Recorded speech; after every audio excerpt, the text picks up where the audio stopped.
Oh, all right. Talk about some of this Oscar buzz that's happening right now. Some of these Oscar-worthy films that are coming up. Just because Corona's out there, the pandemic is getting worse here in the country, it doesn't mean that it stops cinema. Cinema is forever. The language of love is film. El filme.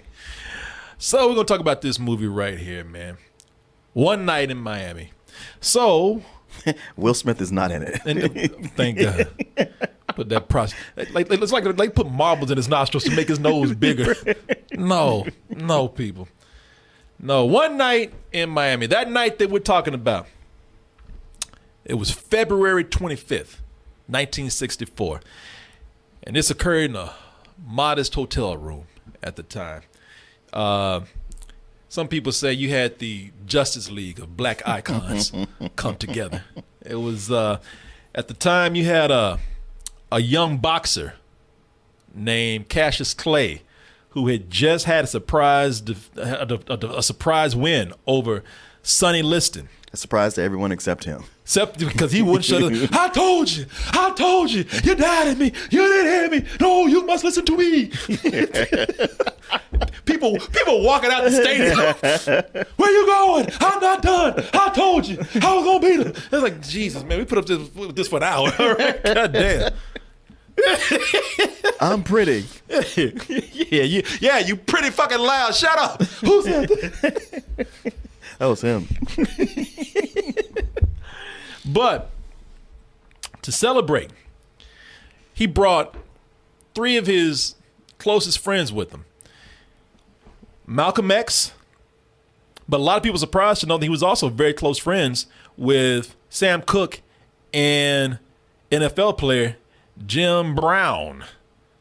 Now, no one knows what happened in that room for sure. No one knows except the people who were there. And of course, all of them are dead except for one guy, Except for Jim Brown. And Jim Brown don't ever say shit for some reason. Jim Brown got so much knowledge and shit on people, and Jim Brown just don't say nothing. You can look at rooms, or a video of him in rooms. He just sit there, don't say shit. It's like, what are you even doing there? Jim Brown is always cool. Yeah, a little too cool. Like, goddamn, Jim. He just be sitting there. You gonna say something to him? Hell no. In fact, shut up. Let that motherfucker sit over there while he's quiet. Even though I swear to God, you in a Jim. Look, Jim. But yeah, the only one that really knows Jim, and Jim is cool. Jim don't snitch. Jim don't say shit. Jim don't rat nobody out. No. Jim don't say nothing. Jim says, you know what? What happened in that room was between me and my boys. Fuck you. You want to know what's happening? You should have been there. So you had, playwright Kemp Powers come in and say, hey, you know what? Don't worry about it. I'll just make up a bunch of shit. That's what writers do. It ain't never stopped writers in Hollywood. Man, no. That's right. What writing a play is all about. Exactly. I'll just make up a bunch of shit because, hey, look, somebody got to say something. If we're not going to find out from the source what happened in that room, then we have to make up some shit. Because you know that there was at least some wild conversations that happened. Possibly. Maybe they all just got drunk. Yeah, Malcolm got drunk. He's like, nah, Jim, don't say nothing. Hey, Malcolm, put the gun down, man. Come on. You sell out Negroes. Oh, Malcolm. But... something must have happened. You really just got to imagine what it was like in there, because you can only imagine the conversations that were had, the confessions, the things that were shared, the personal things that were exchanged between these guys. Because after that, a year later, Malcolm was assassinated. A year later, Sam Cooke would write a hit and he was also killed. 2 years later, Jim Brown would retire from football, I believe at the age of 30, and then pursue movies. Mm-hmm. And of course, the biggest thing that changed after that is that one man died, but was reborn. And that was Cassius Clay, who became, shortly thereafter, Muhammad Ali. Now, for all we know, they probably could have got together, as you say, and just had some laughs and called it a night. went on about their way. But that's boring.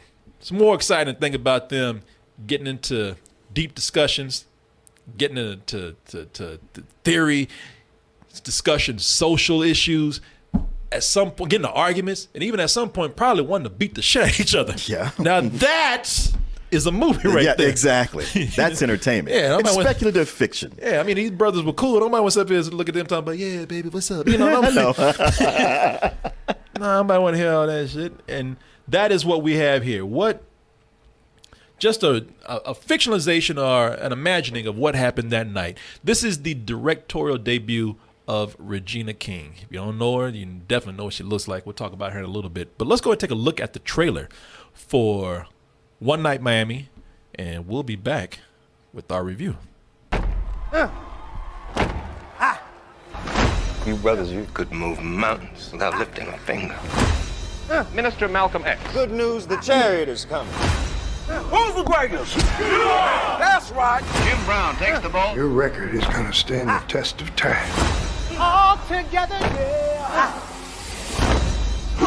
The entire city of Miami is celebrating. I'm the new heavyweight champion of the world, and I don't even have a scratch on my face. Oh my goodness. Cash. Come on, Cass. Why am I so pretty? You know what? Shove his face in that mirror. Yeah, now how pretty are you? Motherfucker.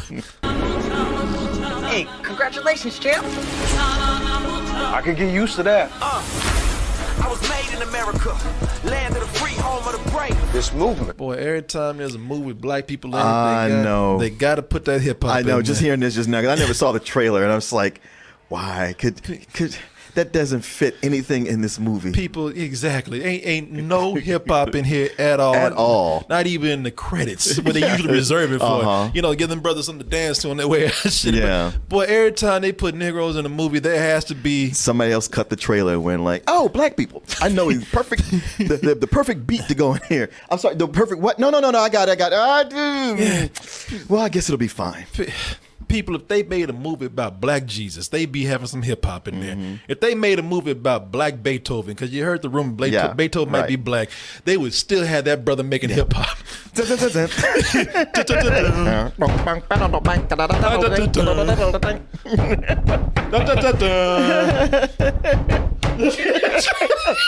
Why y'all gotta do us like that, man? I know. Shit, they believe it or not, there are some black people who will go see movies without being seduced by hip hop. Right.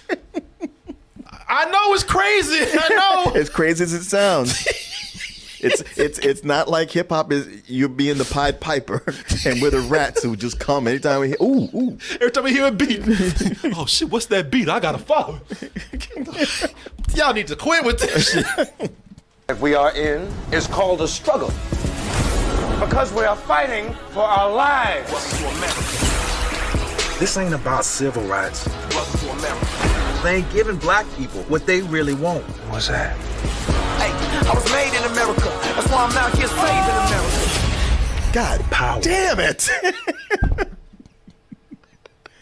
Oh, Martin. I don't think you understand the message unless there's a beat and a rhyme behind it. This bothers me because the movie is not all in your face like that. Like, it walks you into it, and then they get into the shit. Man, that's another thing. They trying to make this, they add some hip hop to it, which the song is good. I ain't fronting on that, but then they try to make this shit like a struggle movie. Right. This ain't no struggle shit. It is not a struggle movie. I was like, thank God, not a struggle movie. No. The only thing I'm struggling with is getting this fucking trailer right here. Got this music and editing this shit. They edited this and make these motherfuckers look like they getting chased by the Klan or some shit. And like they're about to start a riot. Yeah, exactly. Y'all trying to profit off hip hop and trying to profit off the fucking Black Lives Matter riots and shit. Y'all looking like they got there getting ready to do the civil rights march and shit. It's brothers in a hotel room. Yeah. It's called One Night in Miami. One night. Shit, but for one night, y'all couldn't do this shit without hip hop and making this shit like a struggle. We just asked for one night. You bitches. Black power. I like the sound of that. I wish I lived in America. We have to be there for each other. Heard everybody rich, all I gotta do is run, jump, kick, I'm a hit in your area. I done made it to America. I'm amazed at America. Welcome to America. I get it. I know. There's a focus group or something, or y'all did some marketing. I'm sure it worked, whatever. But I don't mean I gotta like it. You know what I'm saying? It's just, yeah, no. It's so inappropriate for this movie. I mean, goddamn! I had not seen that trailer. You just ripped my heart out. You know what? I hadn't seen that trailer either, so that's why I was like that. I was like, "Oh, really? We gonna do? Okay, we doing this again? All right, cool." People, that's what I'm saying. This is a play about conversations in a hotel in the '60s. In the '60s, and with the movie, it's a little bit more expanded, but the concept or the core of it is these conversations between these black icons in a hotel room. Which if you're going to be very authentic with the translation of the play to the film, you can do it very cheap. This must be like a play that people must love to produce and do, because all you need is a desk, couple of beds, and a couple of chairs. I went online and saw where they did the play in different places, and it's a very you wouldn't need much. No, it's a very minimalist play as far as stage production go. This party started now. You know it. What's on the agenda, Malcolm? Wait, Malcolm playing this? Shit, you could step in the middle of an IKEA and start performing that play. Oh, that would be amazing. You just went in there and started doing the bedroom section. If you paid the actors to do it, just start acting out the play and just watch to see how long before the staff even thought to come over and say something to them. Because you know they'd be scared to say something. Say, well, they're not actually violating anything. So I don't know. And plus, them brothers dropping some knowledge. Yeah, right? And I think they go over there and tell them to stop. Wait, I want to hear what you guys say. This is getting interesting. One of them said they were going to buy something when they were done. Somebody said IKEA improv. Yeah, man. What were you saying, though? About what? Oh, nothing. But Regina King, man. Now, you recognize the face right there. Oh, yeah, that fine-ass woman. Yeah, and if you don't recognize... Brenda from 227. 227. And more recently, though, she's been in some stuff that you've seen before. Oh, yeah. You know, Regina King, she takes this and she expands this out of not only the location that we see right here, which you see with a lot of movies. We were talking about this recently with a couple of things. One was Ma Rainey's Black Bottom, where it's all in one stage set, but they took the movie, they showed you Chicago back in that day, and they expanded it to some other locations to give a little bit more scope to it. And she does that here. Now, she also expands shows you the range of her direction, or her directing skill. Skills, I think. Because look, you're gonna be expecting her to do well with actors. Because not only is she an actress herself, but she's an Academy Award winning actress. She won for If Beale Street Could Talk, Best Supporting Actress in that. And she's won Emmys. That child is your grandchild. What difference does it make how it gets here? You know, there was that. Watchmen. Did she get an Emmy nomination for Watchmen? I feel like she did, because Watchmen was cleaning up. Yeah, she had to get one in there somewhere. There's a vast and insidious conspiracy at play. If I told you about it, your head would explode. You know, she was not a lot of her in that trailer, but she was good in that. She was amazing in that. Yeah. But God, what was that TV series she was in? American something. But I think she won Emmys for that. It's funny. I bring up 227, and it's like, man, who would have thought that little girl from that sitcom would grow up to be this amazing actress and director? Yeah, shit, who would have thought Riley from the Boondocks? Oh yeah, right. would have grown up to be an amazing woman director. You know, I believe, and Martin, I'm sure you could add to this, but talking about her directing, man, I think she's for a directorial debut. Now, she's been in show business for a long time. So, she should be able to pick up some shit along the way. But there's some people who don't, as we know. Yeah. But she is not one of those people, if you ask me. This she shows that her directing skills are strong in many areas. Some people wouldn't be able to combine all the areas in one movie, or much less one movie. Then going and combining it in, all those things into one film. I'm at the beginning of the movie. So you're introduced to our main characters coming together. Jim Brown and Malcolm X and Muhammad Ali, Cassius Clay at the time, Sam Cooke, and they are not having their best day. Oh yeah, especially that Jim Brown scene. Ooh, I got so mad. Boy, Jim Brown, there's a scene in here that he has. Who is that? Bo Bridges. Bo Bridges. But I'm not gonna, man. Y'all just have to look. You have to experience this for yourself. But the way that scene plays out in the cap off, I was like, God damn, boy, that came out of nowhere. These guys are not having their best days. That's all I'll say. But during the beginning of the movie, those 4 segments that we see with these guys having a not a very good moment, you get to see what Regina King can do with drama, humor. You can see what she can do with period piece stuff, but I was really amazed at what she did with some of the boxing scenes. I was going to say that too, because not everybody can direct boxing scenes well. We've seen that where it looks like it's going to be good, and then you watch it and you're like, yeah, this boxing's kind of bullshit. Yeah, and hers worked. I mean, it's not just a well-crafted boxing scene, but it feels like you really are at that Sonny Liston fight. Yep. And the thing with Cassius Clay filming a fight with him is that there's a little bit extra you got to do. It's not enough to just go in there and show the brutality of the fight, like the punches and everything. You have to be able to show how he dances around the ring, because that was his thing. That's, the whole float like a butterfly, sting like a bee. You got to be able to capture his gracefulness and his dancing. That's how he threw his opponents off. Yeah. So you have to shoot tight to get some of the boxing, but you got to shoot out to show how swiftly he moves around the ring. And she does that adeptly, man. It's amazing. It really is. I mean, I'm not just, we've seen a lot of movies, and I know that both Martin and I, we are very, very harsh on the direction of boxing scenes and fight scenes. Yes. 'Cause I remember I was very critical of the boxing scenes in Creed 2.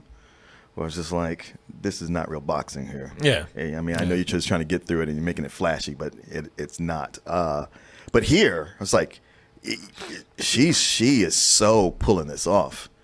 Oh no, she is, man. As a matter of fact, I was only sad that we didn't get to see the whole fight. Yeah. No, there's a couple of fights in here. It opens with Muhammad Ali's fight in London, and then we get to the Sonny Liston fight later. And both those are filmed very well, man. And the funny thing is that they're short, but they're filmed better than some boxing movies. There's some movies that are centered on nothing but boxing. Yeah, with Southpaw. Yeah.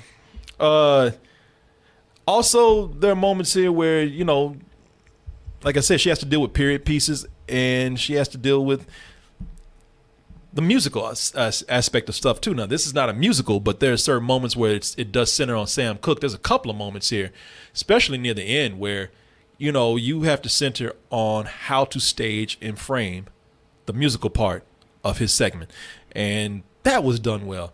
There's so many things here. Somebody said she's directed a lot of maybe TV or something, so I know this is her first movie that she's feature directed. film. But sports film, period piece, almost slightly musical drama, all of that is in this one movie right here. From a stage play that had nothing but a couple of beds and a chair and a desk. I thought she did an amazing job with all those segments. I was quite blown away by it.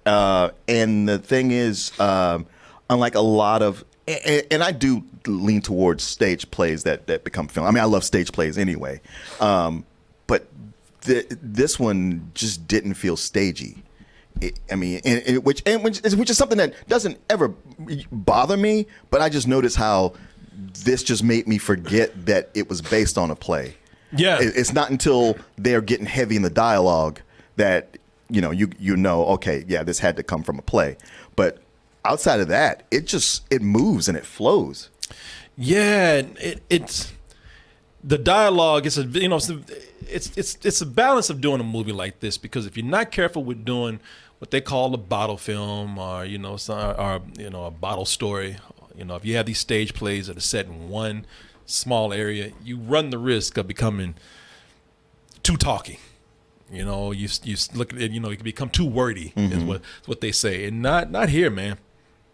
They were smart to go on location other places. They were smart to go outside the hotel room every now and then. They were smart to go outside of this one night for a little while, and it really works here. Of course, the performances are the heart of this, and the actors here are this. It always comes back down to the material. You have to keep in mind that Kent Powers is the playwright, and this falls on his words that he wrote. So, I can't really give Regina King all the credit for that. Just like I can't always give her complete credit over, the cinematographer coming in and doing his work and whatnot. Sure. She knows how to get a great team together and direct them. But the material that these guys have right here, they got a lot of great stuff to work with. But of course, the word is only so much. They have to give you great performances, and these guys do. This casting is out of this world. Yeah. Is it Eli Gorey who plays Muhammad Ali? Eli Gorey plays Muhammad Ali. He was born to play Muhammad Ali. He's got the voice down. He's got the bravado. He even has the exact same body type. Yes, he does. Yeah, he does. He even got the nose and everything. Yeah. He's a little bit darker.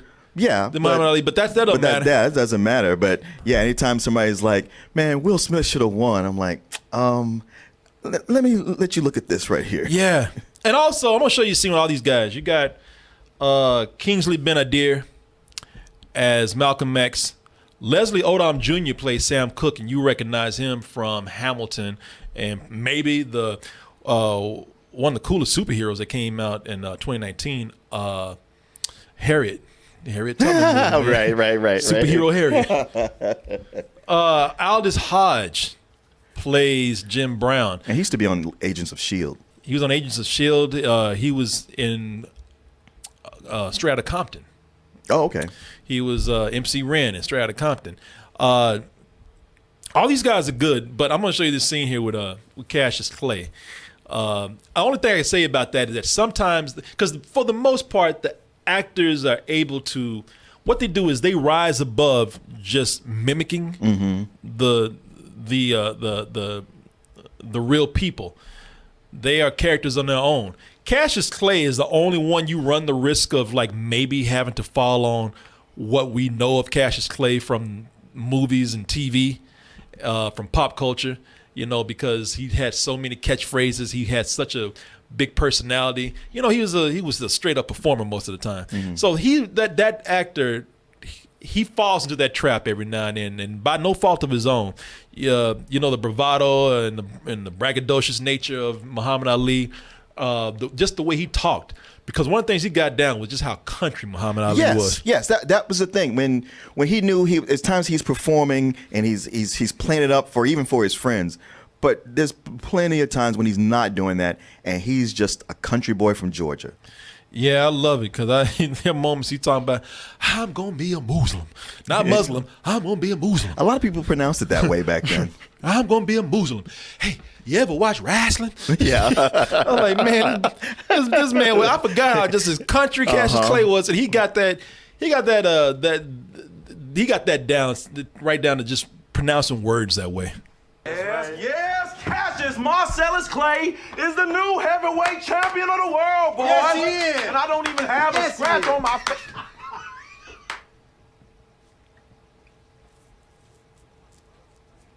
Oh, my goodness. You hear that? Oh, my goodness. Yeah. Boy, he got to that second, he just swerved all over the road. Oh, my goodness. What? Cash, what? Oh, my Oh, so pretty. And I'm only 22 years old. There is no way I'm supposed to be this great. Look, Alexander the Great conquered the whole world at the age of 30, and I conquered the world of boxing at 22 without sustaining so much as a scratch. That's right. There he goes. You do the math. All right. When is this party going down? Yeah, that's a good question. What's on the agenda, Malcolm? Well, I thought this would be a wonderful chance for us to reflect on what's happened tonight. They're like, this Negro trapped us in You here. can already see the look on their faces, those big smiles melting. Hey, like, I know this brother to come in here with this Islam shit when they knew, good and well, we want a party. In fact, Jim Brown even told me, he said, man, he told Malcolm, he said, I want some pussy. Yeah. I spit my drink on that. I imagine you did too. I said, I mean, what Martin doing when he saw this, he heard that line.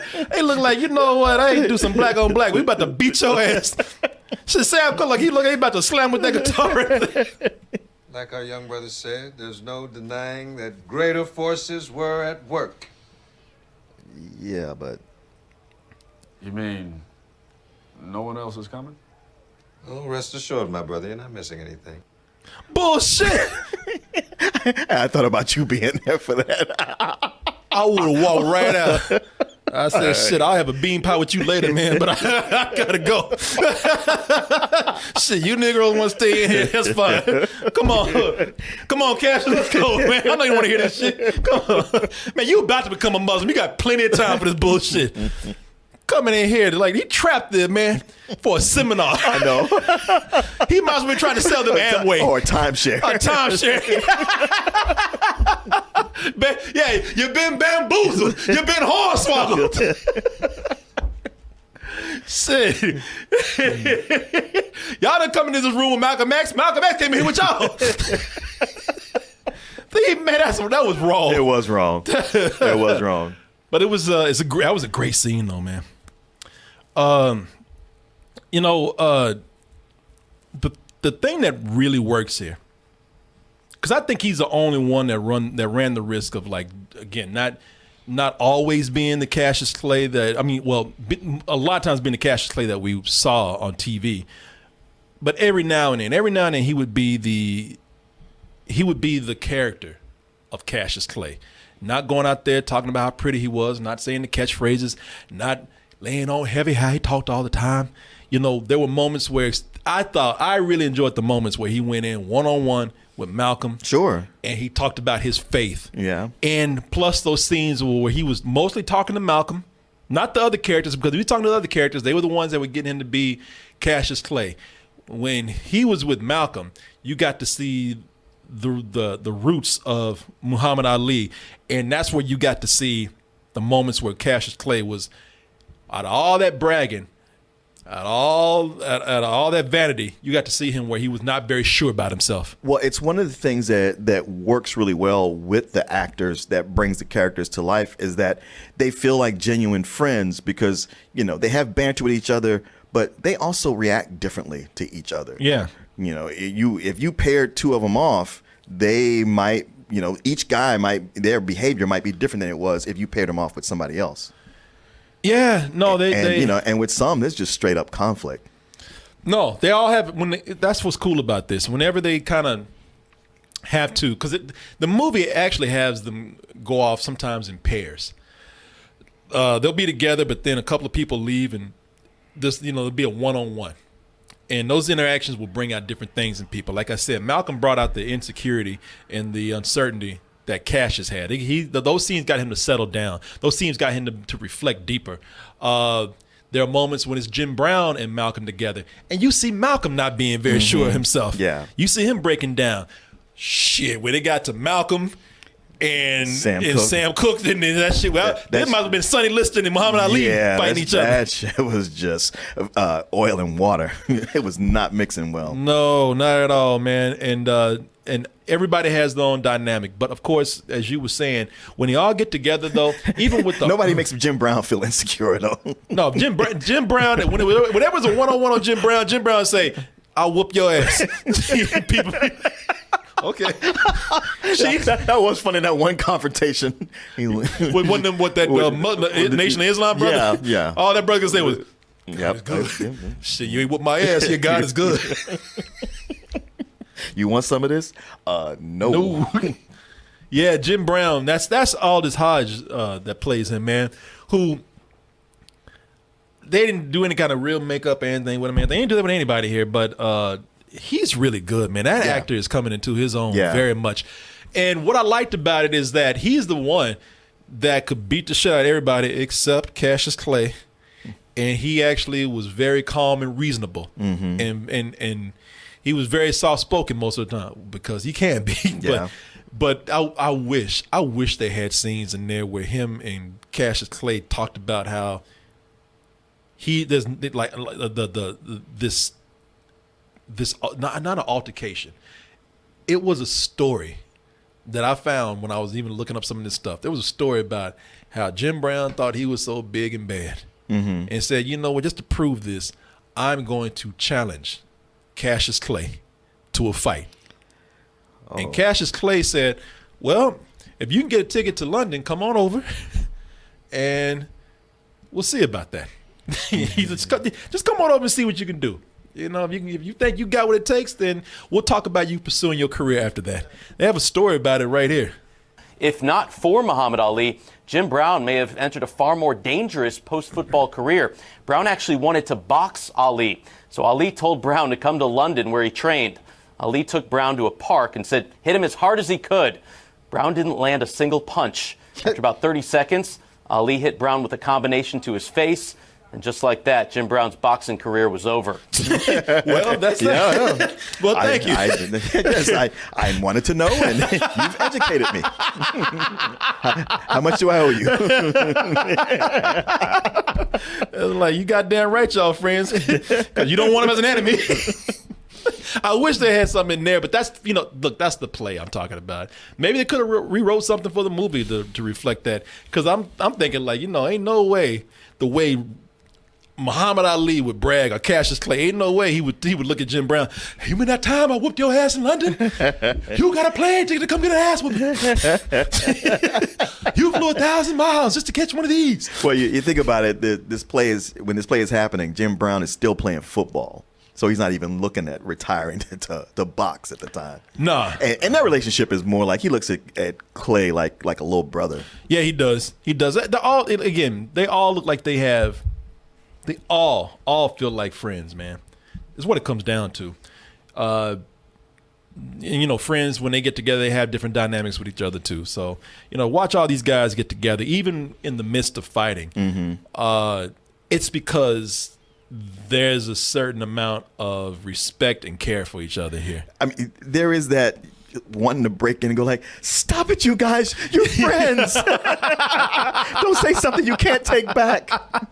She is, man. She is. But they're going hard at each other at one point. All of them, man, except for, like I said, Jim Brown. Jim Brown was kind of cool. He only said something when he absolutely had to. But even Jim Brown has a moment, and look, it ain't as deep as some of the others, but he has this moment too. Yeah. I look at this, man, and I have a lot of respect for a movie, like I said, that can take a simple concept of a stage play and make it something just something slightly bigger, and really get people in there to, like, show you the power of why that play is so respected and so critically acclaimed. And that's what they did here, man. It's almost, because after seeing some of the stage play, I'm like, wow, they really did take this and amp it up a lot. And when I talk about some of the people that I see here, the only one that was throwing me off was the guy that played Malcolm. Really? Yeah. No, and when I say he was throwing me off, it's not because he was bad. I just had the misfortune of seeing that brother as Obama. As Obama at first, and I just couldn't get past it, man. You garnered a lot of attention for taking on the mob as prosecutor and defending the DOJ in 04. I suppose that's true. It was like looking at a militant Obama. When I just couldn't get past it. I've seen him in something else since then. And he's a British actor too. Oh, yeah, that makes sense. Yeah, what's that? I saw him in like the first episode of Soulmates, so I don't only associate him with Obama now. And I know you shouldn't. I shouldn't. And I'm not saying I'm right because I think he pulls this off. No, he's great. I mean, he is. I mean, all of the actors are fantastic. Like Leslie Odom Jr. Yeah, he might not look like Sam Cooke, and I don't even know Sam Cooke's personality. But oh my God, can he sing like him? Yeah. I mean, was that him actually singing? Yeah, that's him. That's what I thought. Because I know he sings on the stage. Yeah. No, I could tell it's his voice in every number, and it's not just okay. Oh, he sounds like him. No, he fucking blows the roof off. Even in the very end. Yeah, it's like wow, that you couldn't have picked a better way to end this with him. It's you know what, this whole concept. This is not the first time coming across something like this. There is a play that I'd come across, and I think it's from back in, I think it was written in '89 and it was being performed in '92. It's called Mr. Ricky Calls a Meeting, and it's about Branch Rickey, the guy who owned the Dodgers, getting Jackie Robinson signed over, and he invites Joe Louis and Bill Bojangles Robinson and the actor Paul Robeson to meet in a hotel room to convince Jackie to go with him and sign and lead the Negro Leagues and sign in with the Dodgers. And everything's supposed to go well except Paul Robeson is like, nah, I don't think you should do it.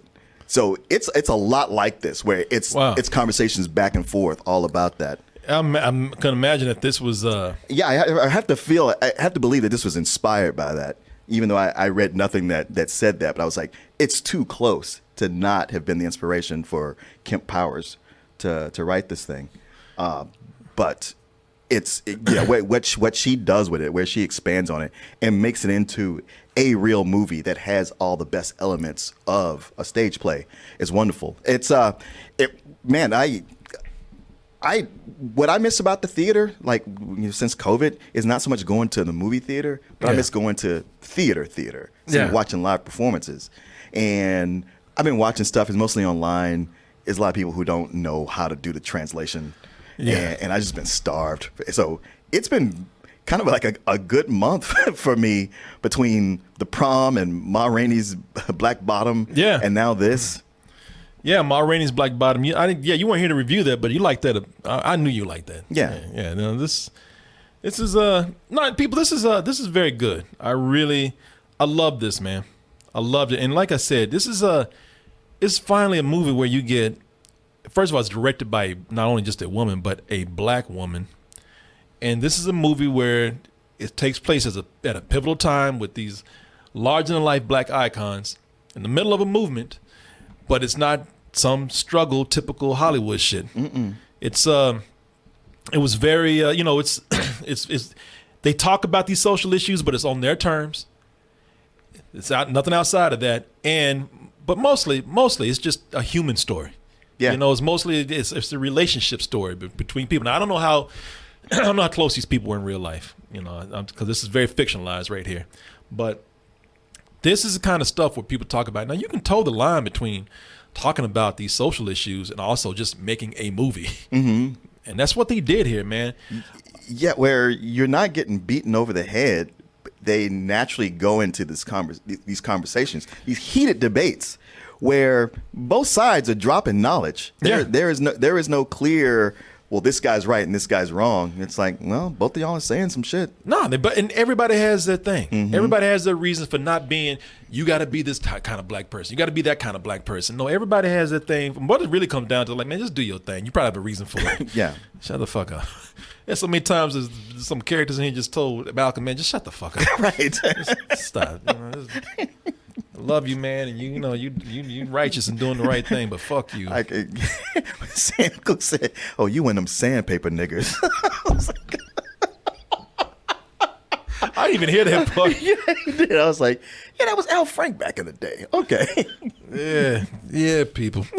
Sandpaper. There's some great lines in here, man. Some great lines in here. Yeah, and you know me, man.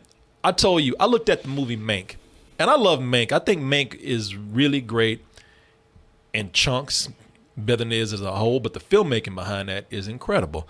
I really have a place in my heart for great filmmaking outside of just the page. You know, if it goes all together and goes very well together, then I'm 100% on top of that. I'm like, wow, you've covered all the grounds. 100% for me, and this has great filmmaking. I already told you about her directing skills in many areas of filmmaking: sports direction, period piece direction, musical direction, drama. But also, I just love the way this movie flows, man. There's not a moment here where there's a cut. It's not a moment where there's an edit where I look at it and I think about it. Like, all this stuff flowed together so well. It was seamless, man. And that's one of the biggest things to me. A lot of people really underestimate editing. And you should never notice editing. And I notice it all the time. So that I did not see editing in this movie, and everything just was and it didn't have to be a flashy transition. I shouldn't even, like, that's the thing. I would respect flashy editing, and, you know, you doing all kind of visual tricks and whatnot. But if I watch a movie and I never see a break in this story here, and I'm lost into these people's words because I never noticed that they did any kind of cut to any scene, then that is a big bonus to me, and that's what they did here too. I'll tell you, man, we're getting crazy with these ratings, but I'm gonna give it a little better than sex.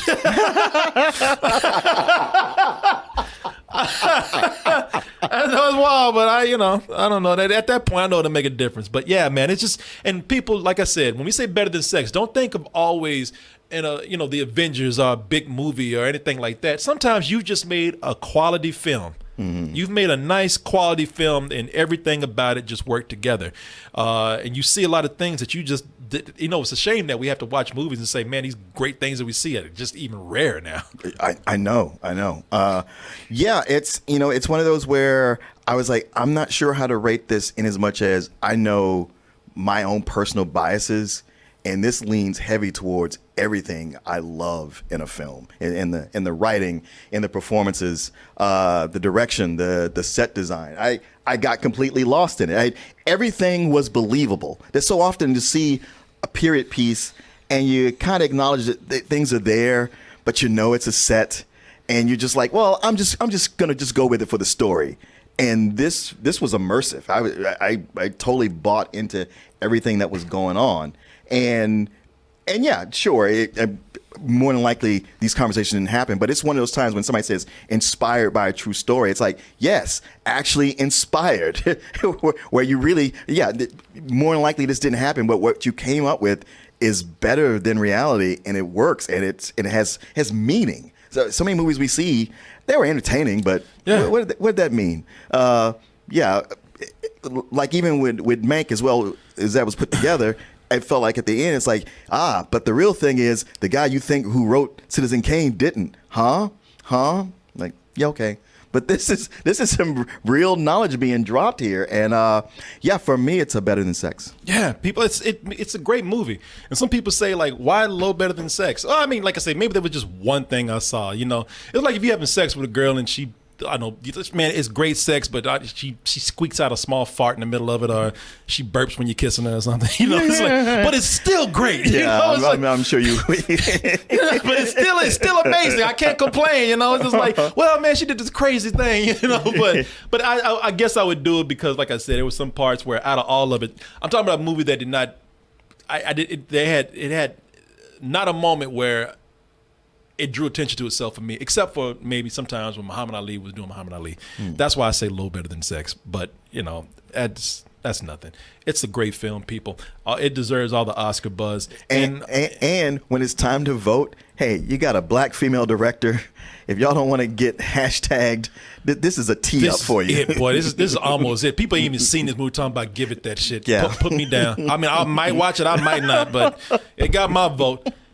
And I tell you, man, it is a personal thing with me. It means a lot that I can watch an empowering movie like this without having to go to the standards of what Hollywood sees as a black empowering movie. And furthermore, maybe there's even a little more bias. I'm just happy to see not just a black woman. I'm happy to see women. You can go back to shows where I've said, I want to see more women behind the camera, because I don't really like the fucking look. I ain't going on no feminist shit. I tell you, I don't give a fuck about that.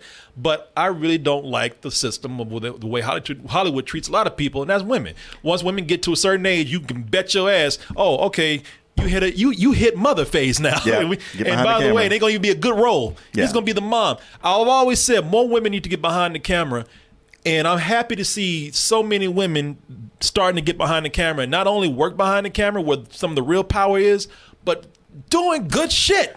And you know what?